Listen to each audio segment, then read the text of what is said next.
Hello, this is Ron Paul with your weekly update for Monday, May 4th.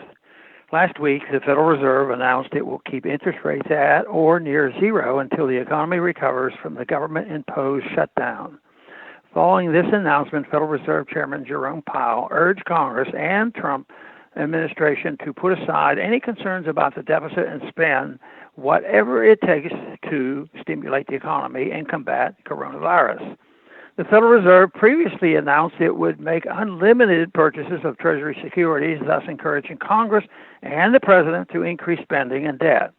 With some members of Congress talking about another multi-trillion-dollar stimulus bill, and with President Trump proposing a $2 trillion infrastructure plan as a way to get the Americans back to work, it is obvious and not surprising that Congress and President Trump gleefully agree with Powell's advice. Increasing the purchasing power of the federal debt is not the only action the Fed has taken in a desperate attempt to keep the economy afloat. Since the coronavirus lockdowns began in early March, the Fed has greatly expanded its balance sheet. The Federal Reserve has also launched an unprecedented program to loan money directly to businesses. The economy was teetering on the brink of a recession months before anyone heard of coronavirus.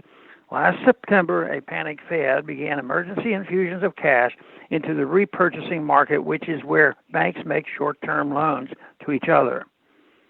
The Fed's balance sheet expansion also began in September.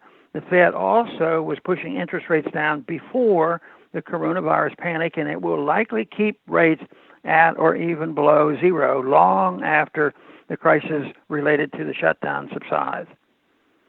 Economic stagnation combined with zero or negative interest rates remove incentives for people to save. This depletes the supply of private capital available to invest in businesses and jobs. The lack of private capital will put pressure on the Federal Reserve to maintain and even expand its new lending programs indefinitely. Each of the Federal Reserve's responses to the coronavirus shutdown increases the distortions of the market caused by the Federal Reserve's meddling with the money supply and interest rates. These increased distortions guarantee the inevitable crash will be much more severe than the current downturn. The one upside is that the next meltdown will likely lead to the end of the fiat monetary system and thus end of the welfare warfare state.